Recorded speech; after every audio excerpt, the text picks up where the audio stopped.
1970-72च्या काळामध्ये मी महाराष्ट्राच्या वंशी मंडळाचा एक लहान वंशी होतो आणि त्या काळामध्ये दाजी आणि आजूबाजूच्या गावामध्ये कधी जाण्याचा प्रसंग यायचा, चित्र वेगळं होतं. अतिशय सुंदर हिरवीगार शेती होती, आंब्याची झाडं होती आणि अतिशय शेती करणारा हा उद्योग पुणेकरांची गरज भागवणारा हा उद्योग म्हणून या मुलखाचा लौकिक होता. आज जायची आणि या भागात जर आलो तर माझ्या लक्षातच येत नाही मी कुठं आलो. सगळ्या नवीन इमारती झाल्या, शेती संपली. शेतीमध्ये कष्ट करणारा आमचा बळीराजा याची संख्या दिवसेंदिवस कमी व्हायला लागली. पुढची पिढी वेगवेगळ्या क्षेत्रामध्ये काही ना काहीतरी कष्ट करून समृद्धीच्या रस्त्यावर जायची काळजी घ्यायला लागली आणि हे सगळं चित्र गेल्या काही वर्षात बदललेलं आहे. पुणे महानगरपालिकेचा भाग झाला. अपेक्षा अशी होती की महानगरपालिकेत सामील झाल्याच्या नंतर या भागाच्या विकासामध्ये अधिक लक्ष दिलं जाईल, पण त्याची प्रचिती अद्याप मला दिसत नाही. पण ठीक आहे, चित्र बदलते, लोकही बदलत आहेत आणि सगळ्यात महत्त्वाचं काम काकासाहेब आणि त्यांच्या सहकार्यांनी केलं असेल तर ज्ञानदानाचा रस्ता हा नव्या पिढीच्यासाठी उघडला. एक काळ असा होता की पुणे शहर हे विद्येचं माहेर. देशाच्या कानाकोपऱ्याचे लोक ज्ञान संपादन करण्याच्यासाठी पुण्यनगरीमध्ये येत असत. 100 वर्षाच्या पूर्वी स्थापन झालेल्या शैक्षणिक संस्था हे पुण्याचं वैशिष्ट्य होतं. आणि आज हे जे पुण्याचं वैशिष्ट्य पुण्यापुरतं मर्यादित होतं, आज त्याचा बदल होतो आहे. आज दहावीला आल्याच्या नंतर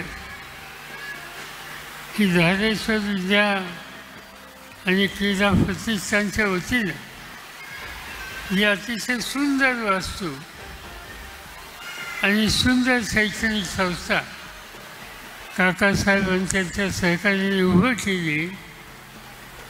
त्याच्यातून एक प्रसिद्धी येते की हे ज्ञानाचं केंद्र, ज्ञानाचं माहेरघर फक्त पुणे शहरापुरतं सीमित राहिलं नाही, ते आता दहावीला सुद्धा येऊन पोचलं आणि शिक्षणाचा विस्तार व्हायला लागलेला आहे. त्याच्यामध्ये अनेक लोकांनी कष्ट केले. पुणे जिल्ह्याचा ग्रामीण भाग हा त्या काळामध्ये शिक्षणाच्या बाबतीत काही मर्यादित संस्था आणि मर्यादित ठिकाणं जर सोडली तर त्याच्या बाहेर कधी होत नसते. पण त्यावेळची एक राजकारणाची आणि समाजकारणाची एक पिढी होऊन गेली आणि त्या पिढीनं ग्रामीण भागात सुद्धा शिक्षणाचा विस्तार हा होण्याची आवश्यकता आहे ही भूमिका घेतली. अनेकांची नावं घेतात की तुमच्यापैकी अनेकांना त्याची फारशी माहिती नसेल, पण पुणे जिल्ह्यामध्ये शहराच्या नंतर ग्रामीण भागामध्ये शिक्षणाचा विस्तार करण्याच्यासाठी बाबूराव घोलप यांचं योगदान होतं, अण्णासाहेब आवटेंचं होतं, मामासाहेब मोहरांचं होतं, विठ्ठलराव सातवांचं होतं. आणि मला सांगायला अभिमान वाटतो की याच्यामध्ये माझ्या आईचा सुद्धा वाटा होता. माझी आई त्या काळामध्ये जिल्हा परिषदेला नव्हत्या, लोकल बोर्ड असायचं. आणि 1936 साली माझा जन्म व्हायच्या आधी 4 वर्ष माझी आई स्कूल बोर्डाला निवडून आली आणि संबंध पुणे जिल्ह्यामध्ये शैक्षणिक संस्थांमध्ये निवडून आलेली एकमेव स्त्री होती. आणि तिने या कामामध्ये त्या काळामध्ये लक्ष दिलं.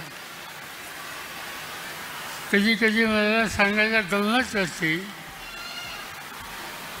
की एक दिवशी पुणे लोकल बोर्डामध्ये स्कूल बोर्डामध्ये काही नवीन उपक्रम हातामध्ये घेतला होता. आणि माझी आई त्यावेळेला स्कूल बोर्डात लोकल बोर्डात होती. तो कार्यक्रम अतिशय महत्त्वाचा होता. शंकरराव मोरे त्या काळात अध्यक्ष होते आणि त्यांनी सगळ्या सभासदांना सांगितलं की आपण शिक्षणामध्ये परिवर्तन करतोय आणि त्या सोहळ्याला प्रत्येकाने हजर राहिलो. आणि माझी आईसुद्धा हजर राहिली. पण त्याचं वैशिष्ट्य हे होतं की हजर राहिली त्यावेळेस 6 दिवसाचं बाळ जन्मलेलं बरोबर घेऊन बारामतीमधून ती पुण्याला आली. तिला विचारलं की 6 दिवसाचं बालक घेऊन तुम्ही येत आहे. माझ्या आईने सांगितलं की शिक्षणाचं महत्त्व काय हे आम्हाला कर्नल बाबूराव फाटलांनी शिकवलं. तसं महात्मा ज्योतिबा फुले आणि सावित्रीबाईंनी सुद्धा शिकवलं. आणि म्हणून जरी अतिशय लहान बालक असलं तरी त्या बालकाला घेऊन मी या ठिकाणी आले. आणि तुम्हाला गंमत वाटेल ते बालक म्हणजे दुसरं तिसरं कुणी नव्हतं, मी होतो. माझ्या वयाच्या 6व्या दिवशी मी शिक्षण संस्था बघितली, शिक्षण संस्थेचं ऑफिस बघितलं. काय समजलं हे माहिती नाही.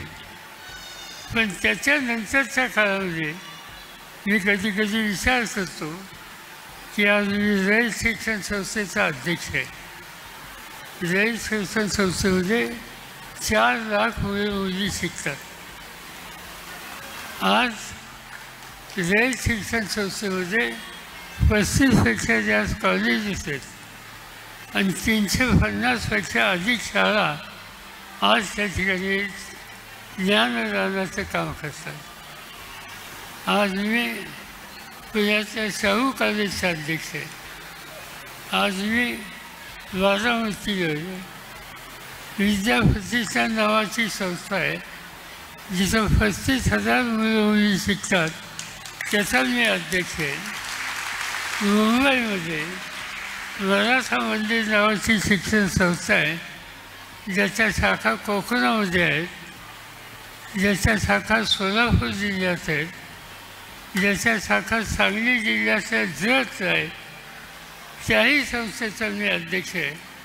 या अनेक शैक्षणिक संस्थेमध्ये आज काम करण्याची संधी मला मिळाली. मला असं वाटतं की 6 दिवसाचा असताना आईने या ठिकाणी आणून काही विचार शिकवले असतील माहिती नाही, पण त्याचा उपयोग हा या सगळ्या शैक्षणिक कामामध्ये माझ्यासारख्या झाला. आणि म्हणून मला इथं आजच्या कार्यक्रमाला यायला अतिशय आनंद आहे.